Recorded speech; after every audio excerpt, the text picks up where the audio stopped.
My daughter's voice on the phone didn't sound like crying. It was past that.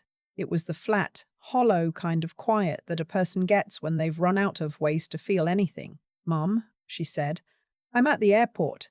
I don't have anywhere to go." I was in my kitchen. I had flour on my hands from the biscuits I'd been making for no reason in particular, the way I do when I need something to occupy myself. I turned off the burner, set the bowl down, and said the only thing that mattered. "Which terminal?" She didn't answer right away. I heard the airport behind her, the announcements, the rolling of luggage wheels, a child somewhere crying about something small. Then she said, "Concourse B, by the Starbucks." "Don't move," I said. "I'm coming." I didn't ask what happened. I already knew the shape of it, even if I didn't know the details yet. You don't raise a daughter for 34 years without learning to read the weather in her voice. I found her sitting on a bench with one carry-on bag at her feet and my grandson, 14 months old, chewing on the ear of a stuffed rabbit, propped on her knees. She looked like she hadn't slept. Her mascara had been wiped away, but not entirely, just smeared into shadows under her eyes. When she saw me, she didn't stand up. She just looked at me the way she used to when she was 7 and had scraped her knee and was trying very hard not to cry in front of the other kids. I sat down next to her. I took the baby from her arms. He grabbed my finger and gummed it cheerfully, completely unbothered by whatever was happening around him. 14 months old. The world was still just a series of interesting textures. "Tell me," I said. She told me. Her husband, my son-in-law, the one I had smiled at across a rehearsal dinner table 4 years ago, and thought, well, he seemed solid enough, had asked her to leave. Not in a dramatic way, not a fight, not plates thrown, not any of the things you brace for. He had simply changed the locks while she was at a weekend work conference in Columbus and texted her when she landed that he thought it would be better for both of them if she found somewhere else to stay for a while. She had called him 16 times, standing in the arrivals hall. He answered once on the 14th call and told her his mother was with him and he didn't want to do this over the phone. She had a return ticket she bought with her own credit card. She came home anyway. She sat in the airport for 2 hours before she called me because she didn't want to worry me. 34 years old, sitting in an airport with a baby and one carry-on bag, and she was worried about worrying me. "Okay," I said. "Okay, let's get your grandson a proper lunch. Then we'll figure out the rest." I had her car seat already, the spare one I kept in my back seat since the baby was born, because I liked being the grandmother who was always ready. I buckled him in. She sat in the passenger seat and stared out the window the whole drive back to my house, not saying anything, and I didn't push. There was time. Right then, she just needed to be somewhere safe. I want to say something here, because I think it matters. I was not surprised. I want to be clear that I am not saying this to be cruel about my son-in-law or to paint myself as someone who saw through him from the beginning. I didn't, not entirely, but there had been things, small things, the kind you file away and don't look at directly, that had accumulated over 4 years into a shape I didn't like. The way he spoke over her at dinner parties, gently, always pleasantly, so that no one could quite call it out. The way he'd encouraged her to leave her job at the hospital's HR department 6 months before the wedding, because he said his family's company could use someone with her skills, and it would give them more flexibility, wouldn't it? The way she'd changed her direct deposit, her health insurance, all of it, to go through his family's payroll the summer after the wedding. She told me about it casually, like it was just administrative convenience. I had nodded and said nothing. I should have said something.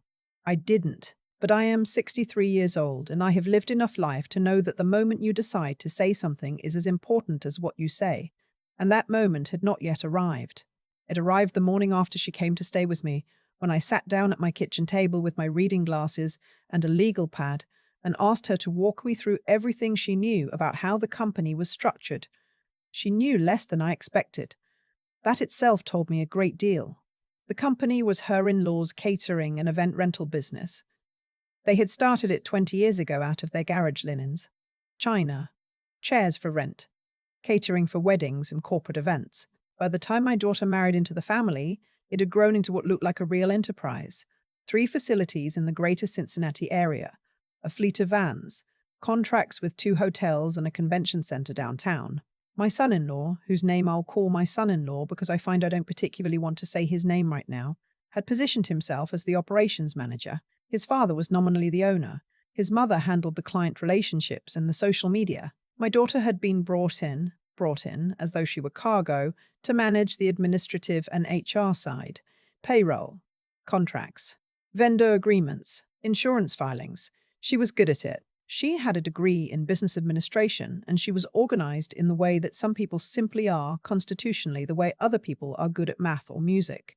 She had built their filing system from scratch. She had renegotiated their linen vendor contract and saved them $11,000 in the first year.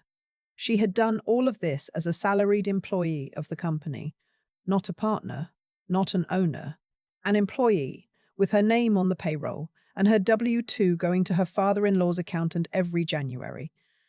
"Did you sign anything when you started?" I asked. She thought for a moment. "An employment agreement, and I think some kind of confidentiality thing. Do you have copies?" She didn't. They had gone into a filing cabinet at the office. "What about the vendor contracts you worked on? Did any of them have your signature on them?" She looked at me. "Some of them. My father-in-law said it was fine, that I had signing authority for administrative contracts under a certain dollar amount. I wrote that down." "What about the lease on the facilities?" She shook her head. "Those were signed before I started. But who's the lessee of record? Do you know?" She didn't know. She had never thought to look. I nodded slowly and wrote some more notes. My grandson was in the living room, stacking plastic rings onto a post and then knocking them off, stacking and knocking, completely absorbed in the serious business of being 14 months old. "I need you to think very carefully," I said. "Did you ever sign anything that wasn't an employment document? Any formation documents? Any LLC paperwork? Any applications?" She was quiet for a long moment. "There was something," she said slowly. "About a year after the wedding, my father-in-law said they were updating the business structure, something about liability protection, and he needed signatures from all the key employees. I signed a few things in his office. I read them quickly. I thought it was just internal reorganization." My pen stopped on the paper. "What kind of documents?" I asked, very carefully keeping my voice the same. "I don't know exactly. There were multiple pages. My father-in-law walked me through them quickly. He said it was just housekeeping. Housekeeping." I set down my pen. "I have worked in property management for 30 years. I managed a portfolio of commercial and residential properties for a real estate investment company, first as a leasing agent, then as a regional manager. I retired 3 years ago, but I still have my license active because I couldn't quite let it go. I know what documents look like when someone is trying to move quickly past the signature line. I know what housekeeping looks like, and I know what it doesn't look like." I didn't say anything to my daughter that morning. I told her to rest. I told her to eat something. I took the baby for a walk around the neighborhood in the old stroller I'd kept in my garage, for reasons I could never fully explain to myself. And while we walked, I made a phone call. My attorney's name is a woman I've known for 22 years. She handled my divorce, the sale of my commercial building, and the trust I set up for my daughter when she was 19. I called her personal cell, which she answered because that's the kind of relationship we have. I told her what I knew. She was quiet for a moment. "Get me copies of anything you can put your hands on legitimately," she said.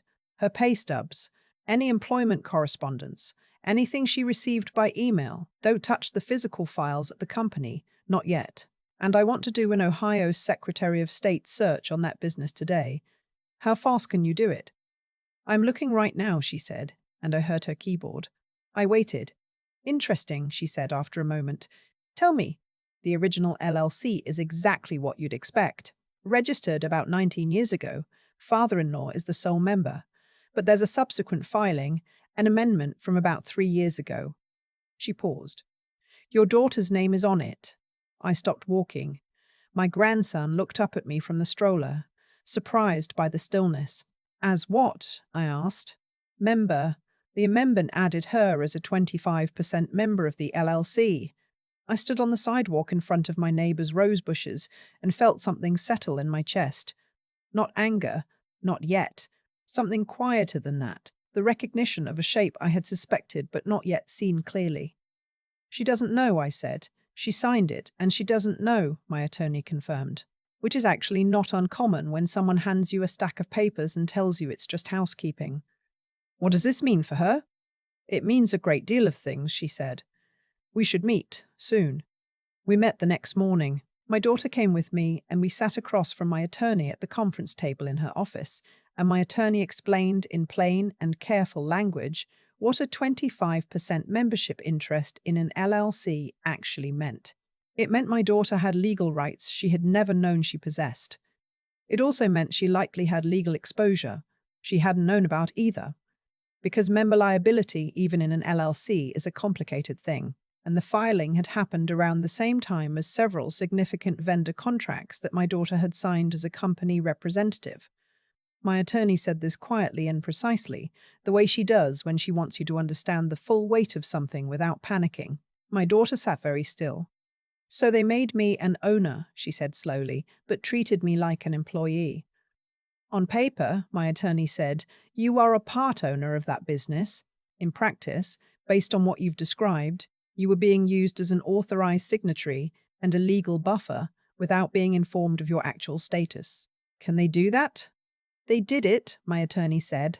Whether they can do it without consequence is the question we're here to answer. What happened next took 6 weeks, and I won't pretend it was simple. It wasn't. There were days my daughter sat in my kitchen and didn't speak much, just watched her son play on the floor with the look of someone recalibrating everything they thought they knew. There were nights she caught her husband and came back to the table with her jaw set in a way that told me the calls had not gone well. But there were also things happening that her husband didn't know about yet. My attorney filed for formal discovery of the LLC's operating records, citing my daughter's standing as a member. This was, under Ohio law, entirely within her rights. The company was required to provide financial statements, meeting minutes if any existed, and any documents bearing her signature. What came back was illuminating. 3 of the vendor contracts my daughter had signed had been used as security documentation for a line of credit the company had taken out 18 months ago, a line of credit my daughter had never been informed about and never consented to as a member. 2 of those contracts had her personal information embedded in the signature block in a way that, my attorney explained carefully, could have created personal liability exposure if the line of credit had gone into default. It had not gone into default, but it had been drawn on substantially. There was also the matter of her employment. When her father-in-law had terminated her, which he had done formally by email, 3 days before her husband changed the locks, in what my attorney noted was a rather tidy sequence of events, he had done so without any severance, citing a clause in her employment agreement about termination for cause. The cause cited was breach of confidentiality. My daughter had no idea what she was alleged to have breached. They needed a reason, my attorney said simply, so they wrote one. The meeting happened on a Tuesday morning in my attorney's conference room. My son-in-law's family had their own attorney, a man in a nice suit who shook hands firmly and spoke in the measured tones of someone accustomed to making things go away quietly. My father-in-law sat at the far end of the table. He had the look of a man who had expected this to be simpler. My attorney set a single folder on the table. Let's start with the membership amendment, she said. She walked through it methodically. The filing, the rights it conveyed, the decisions that had been made regarding the line of credit without member notification or consent, the employment termination without cause, the personal information embedded in vendor contracts used as security documentation. The other attorney made notes. My father-in-law made no expression at all, which I found more telling than any expression would have been. My son-in-law, sitting beside his father, looked at the table. My attorney set another document down. This is an independent valuation of the 25% membership interest, she said, based on the company's revenue over the past 3 years. I watched my father-in-law's jaw tighten. The number was not small. We were there for 4 hours. I sat next to my daughter, and I did not speak, because it was not my place to speak. It was her place, and she took it. She answered questions in a clear voice. She did not cry. At one point, her father-in-law said something about family and loyalty, and how he had hoped they could work this out differently. And my daughter looked at him for a long moment and said, "So did I." That was all she said. It was enough. By the end of the meeting, there was a framework in place. The other attorney used words like negotiated resolution and mutual interests, and avoiding litigation. My attorney used words like member rights and damages and timeline. What it meant in plain language, my daughter's membership interest would be formally recognized and either bought out at the appraised value or she would be brought in as an actual functioning member. The termination for cause would be rescinded and replaced with a standard separation agreement that included severance. The contracts bearing her signature and personal information would be reviewed by an independent attorney to assess and resolve any personal liability exposure. And the divorce, which was already happening whether anyone had said the word out loud or not, would proceed on a factual record that my daughter's attorney, a different one, a family law specialist my attorney recommended, would now be very well informed to handle. Driving home from that meeting, my daughter was quiet for a long time. Then she said, "How did you know?" "Know what?" "That something was wrong with those documents." I thought about it honestly. "I didn't know," I said. "I just knew the questions to ask." She looked out the window. We were passing the Kroger, where I've shopped for 15 years, the dry cleaner where I've taken my good coats, the post office where the woman at the third window always remembers my name, the ordinary geography of a life. "I feel stupid," she said quietly. "Don't," I said. "You trusted people you had reason to trust. That's not stupidity. That's just what trusting people looks like before you find out you shouldn't have." She didn't say anything else for a while. The buyout took another 3 months to finalize. My daughter used part of it to pay the retainer on her family law attorney, and part of it to put a deposit on a 2-bedroom apartment 12 minutes from my house. It has good natural light and a small yard where my grandson can crawl in the grass, which he does with tremendous enthusiasm and no concern whatsoever for the cleanliness of his knees. She went back to school in January, a healthcare administration certificate program at the university, which will run alongside the HR certification she already has. She did it quietly, without announcing it to anyone, the way she does things when she's serious about them. I still have the flour in my kitchen from the biscuits I was making the day she called. Different flour, obviously. But I've been making biscuits a lot this past year. She came over for dinner last Sunday and we sat on my back porch after the baby was down, and she said, "I keep thinking about what would have happened if you hadn't asked those questions." I said, "You would have asked them eventually yourself." She made a face that said she wasn't sure she believed that. I meant it, though.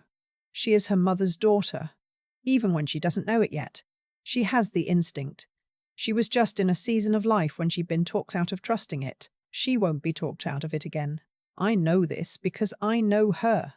I know the particular set of her shoulders when she has made a decision. I saw it in that conference room when she looked at her father-in-law and said, "So did I." And I saw it again 2 weeks ago when she turned down a job offer from a company her husband's family has a contract with, without drama, without explanation, with just a very polite and final no. Some things you learn once and they stay with you. The kind of quiet that knows its own worth. My grandson said his second real word last Thursday. His first was dog, which he applies liberally to dogs, cats, the neighbor's potted topiary, and occasionally the vacuum cleaner. His second was more, said clearly and with great conviction at the dinner table, reaching both hands toward the bowl of sweet potato. More. I gave him more. That's what we do now. We reach for more. Both of them, my daughter and her boy, they are reaching, and I am here to make sure there is always something to reach toward. I am 63 years old, and I have made a great many mistakes and learned a great many things. And if I could pass one of those things to her, just one, to keep, it would be this. The documents matter. The fine print matters. The papers slid across a desk with someone saying it's just housekeeping. Those matter most of all. Read everything. Know what you're signing. And if someone tells you not to worry about the details, that is precisely when you should. I've thought a lot about what my father-in-law said in that conference room. About family. About loyalty. He said it the way people say things when they know the argument is already lost. Not as a genuine appeal, but as a last attempt to make someone feel guilty for refusing to keep being convenient. It didn't work. Not on my daughter. Not anymore. There's something I've come to understand. Living 63 years and watching the people I love move through the world, what happens to us is rarely random. My daughter didn't end up in that airport by accident. She ended up there because she had been slowly, quietly taught to trust other people's summary of a document more than her own reading of it. She had been taught that asking too many questions was somehow disloyal, that signing quickly was a form of love, and the people who taught her that, they counted on it. They built something on top of it. That is cause and effect, not fate, not punishment from some outside force, just the straight, hard line between what we allow and what follows from it. What I keep coming back to, though, is this. The moment things began to change was not the moment I hired an attorney, or the moment we walked into that conference room. It was the morning I sat down at my kitchen table with a legal pad and asked my daughter to tell me what she actually knew. And she began to realize how little she'd been permitted to know. That is where integrity lives. Not in grand gestures, but in the willingness to sit with an uncomfortable truth and not look away from it. My daughter could have taken a settlement quickly and quietly and never examined what had really happened. Instead, she sat in that chair and she answered every question with honesty, even when the honest answer was, "I don't know," and that not knowing was its own kind of painful. The intelligence she showed was not the kind you read about in books, though she has plenty of that too. It was the intelligence of paying attention, of learning to read a room, a document, a pattern of behavior, of asking, finally, belatedly, but asking, finally, belatedly, but asking, what does this actually say? The people who had used her were counting on her not to ask. When she started asking, the whole structure shifted. And the resilience, that is the part that still makes me catch my breath when I think about it. She sat in an airport with a 14-month-old on her lap and one bag to her name, and she called me, and then she got in the car, and then she kept going. Every day she kept going, not because it was easy, not because she felt strong, but because stopping was not actually an option she was willing to take. That's what I wanted to carry forward. Not the anger, not the story of what was done to her, the knowledge of what she is made of. She already knew, somewhere. She just had to be put in a position where she couldn't pretend otherwise. My grandson said more at the dinner table last Thursday and reached both hands toward his bowl, and I thought, yes, that's exactly right. That's what we do. We reach for more, and we make sure we know exactly what we're reaching for and whose name is on it and what we are signing.